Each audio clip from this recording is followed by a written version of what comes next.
It was an accident. Marcus must have jumped in front of the car. My mother's voice echoed through the hospital corridor, desperately trying to convince the nurse. I lay in the emergency room bed, my ribs screaming in pain with every breath, listening to my family spin their lies. My name is Marcus Anderson. I'm 24, and last night my father deliberately hit me with his car. Now, as I watched my family scramble to protect him, I realized this was the moment everything would change. Mrs. Anderson, the impact pattern suggests otherwise. The nurse replied firmly, her eyes darting between my mother's desperate face and my father's stone-cold expression. I could see my younger sister Emma hovering nervously in the background, avoiding eye contact. He's always been dramatic, my father declared, his voice carrying that familiar, authoritative tone that had silenced our family for years, probably trying to get attention again. You know how these young people are these days. I closed my eyes, remembering how it all started just 24 hours ago. I had finally stood up to him, finally found the courage to tell him I was leaving the family business to pursue my dreams of becoming a marine biologist. His face had turned that dangerous shade of purple I'd known since childhood. "You ungrateful piece of trash," he had snarled, cornering me in our driveway. "After everything I've built for this family, you want to throw it away to play with fish." I had stood my ground, for once not backing down. "It's my life, Dad. I've spent 6 years working in your company, trying to be the son you wanted. I'm done." That's when I saw it, that flash in his eyes that always preceded violence. But this time was different. Instead of his fists, he got into his car. I still remember the sound of the engine revving, the screech of tires on asphalt. I remember thinking he was just trying to scare me, right until the moment the bumper made contact with my body. "Marcus," a gentle voice pulled me back to the present. Mr. Sullivan, my 78-year-old neighbor, stood in the doorway of my hospital room. His weathered face was etched with concern, his hands clutching something. "Mr. Sullivan." My voice cracked. He'd been the one to call the ambulance, the first person to reach me after the impact. "Get out," my father barked. "This is a family matter." Mr. Sullivan didn't flinch. Instead, he turned to the nurse. "I have something you need to see." He held up a small device, his Dashcam. My father's face went pale. "I installed it last month after that string of car break-ins," Mr. Sullivan explained, his voice steady. "It has a perfect view of the Anderson driveway." The room fell silent. My mother's nervous chatter ceased. Emma's fidgeting stopped. My father's commanding presence seemed to deflate. "That's not necessary," my father started, but the nurse was already reaching for the device. "Actually, sir," she said firmly, "in cases of suspected intentional injury, we're required to review all available evidence." I watched my father's carefully constructed facade begin to crack. His hands, usually so steady, started to tremble. My mother's makeup-perfect face crumpled as she realized their version of events was about to be challenged by irrefutable evidence. "Marcus," my father's voice took on that dangerously soft tone he used when trying to manipulate situations. "Son, we can work this out as a family. There's no need to involve outsiders." But I wasn't that scared kid anymore. Mr. Sullivan's presence, his unwavering support, gave me strength I didn't know I had. "Play it," I told the nurse, my voice stronger than I expected. "Play all of it." As the nurse left with the Dashcam, presumably to show it to the doctors and possibly the police, I saw something I'd never seen before. Fear in my father's eyes. The same fear he'd instilled in me for so many years. Mr. Sullivan moved closer to my bed, positioning himself like a shield between me and my family. "You're not alone, son," he said quietly. "Not anymore." For the first time since the impact, I felt tears well up in my eyes. Not from pain, but from relief. Years of carefully constructed lies were about to come crashing down, and surprisingly, I was ready for whatever came next. The truth, like Mr. Sullivan's Dashcam, had been watching silently all along, waiting for the right moment to reveal itself. The police arrived within an hour of viewing the Dashcam footage. I watched from my hospital bed as they led my father away in handcuffs, his face a mask of cold fury. My mother collapsed into a chair, sobbing about family loyalty, while Emma stood frozen, finally forced to confront the reality she'd helped deny for years. The footage clearly shows premeditated intent, Officer Martinez explained, flipping through her notes. "The car stopped, reversed, then deliberately accelerated toward you. Mr. Sullivan's dashcam captured everything, including the verbal altercation beforehand. My mother's head snapped up. "You don't understand," she pleaded.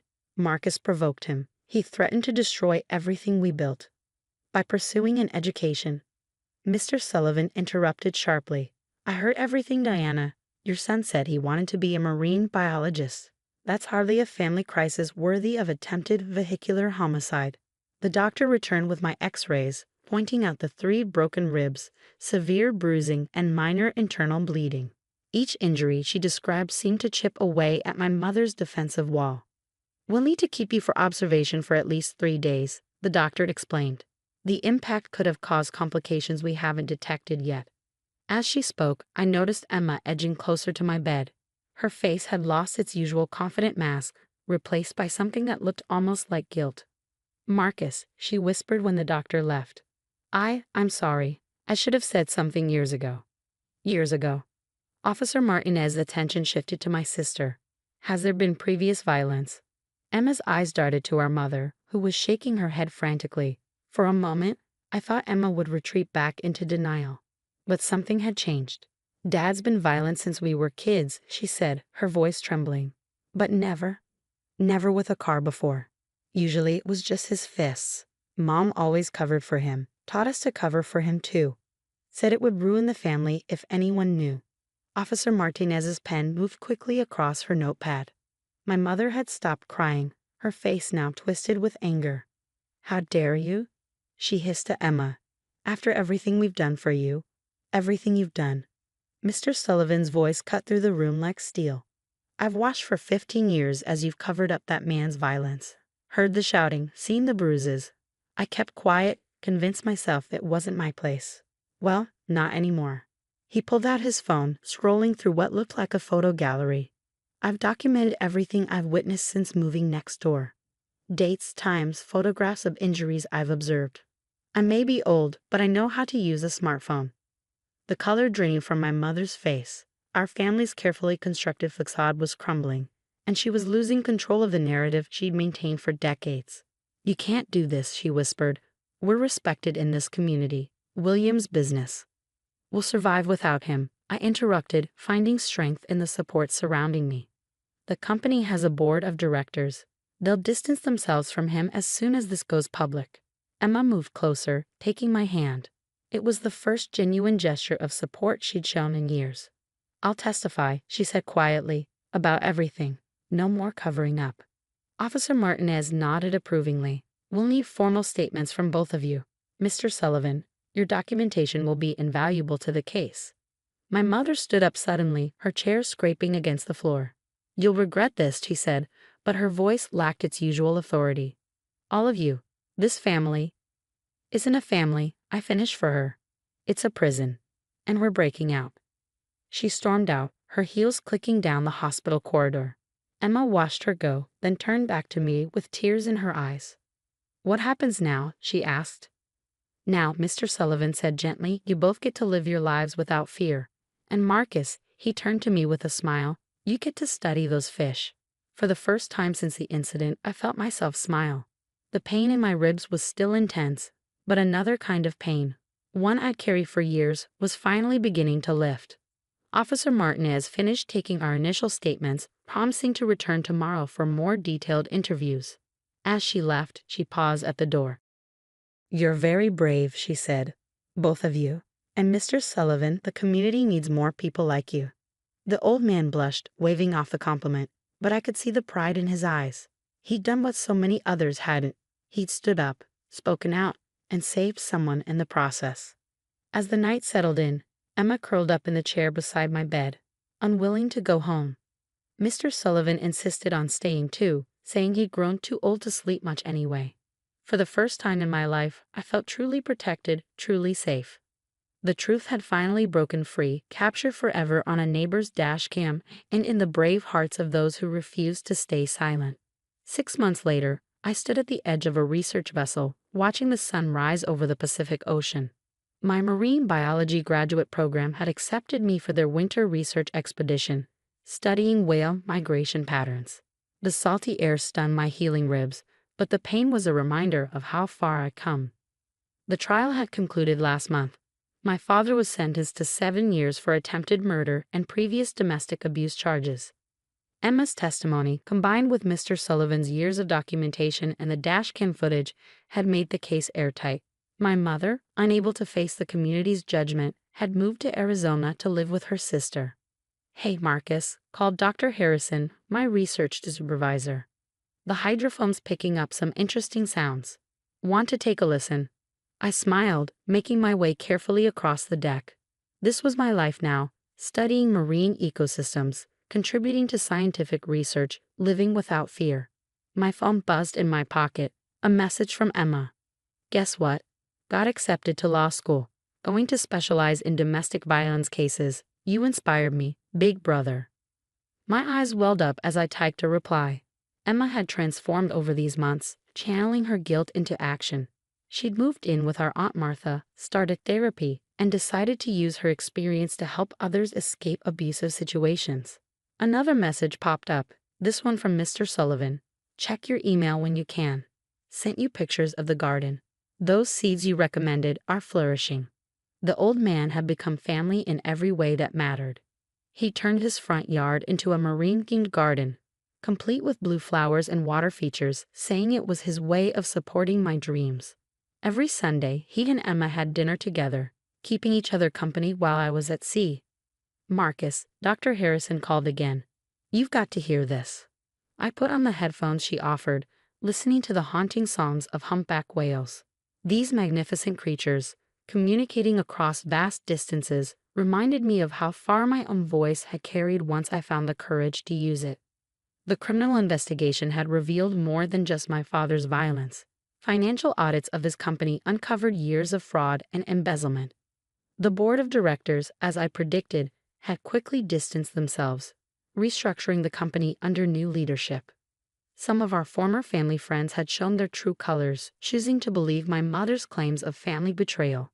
But others, particularly those who'd suspected the abuse but stayed silent, now reached out with support and apologies. Emma had received a substantial settlement from the company, which she'd split with me despite my protests.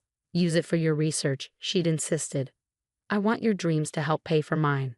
The sun was fully up now, painting the ocean in shades of gold. Dr. Harrison appeared beside me, holding 2 cups of coffee. "Your latest research proposal is impressive," she said, handing me a cup. "The grant committee is particularly interested in your ideas about marine sanctuary expansion." I nodded, taking a sip. "I've been thinking about protection," I replied. "How sometimes the smallest actions can create safe spaces for those who need them most." She smiled knowingly. The marine biology community wasn't large. She'd heard about my story, though she never pressed for details. "Like a certain neighbor with a dashcam?" she asked gently. "Exactly," I said. "One person willing to pay attention, to document, to speak up, it can change everything." My phone buzzed again. A group message from Emma. "Monthly dinner at Mr. Sullivan's this Sunday. He's making his famous clam chowder in honor of your whale research. Says the ocean theme is non-negotiable." I laughed, showing Dr. Harrison the message. She'd become familiar with my unusual but precious family through our long talks during night watches. "You know," she said, "there's a position opening up at the Coastal Research Center. It would mean less time at sea, but more opportunity to develop your sanctuary proposals. Plus, you'd be closer to home." Home. The word held new meaning now. Not the prison of my childhood, but the safe harbor I found with Emma and Mr. Sullivan. A place where dreams were encouraged, not crushed. "I'll think about it," I said, turning back to the horizon. The whales were breaching in the distance, their massive forms rising and falling with grace and power. Like them, I had learned to rise above the surface, to breathe freely, to sing my own song. My father had tried to silence me with violence, but he'd only succeeded in setting me free. Now, surrounded by the endless ocean and infinite possibilities, I was exactly where I was meant to be. The morning sun sparkled on the waves, promising another day of discovery. In my pocket, my phone held messages of love and support from my real family. And somewhere out there, the truth continued to ripple outward, touching other lives, creating new sanctuaries, one brave voice at a time.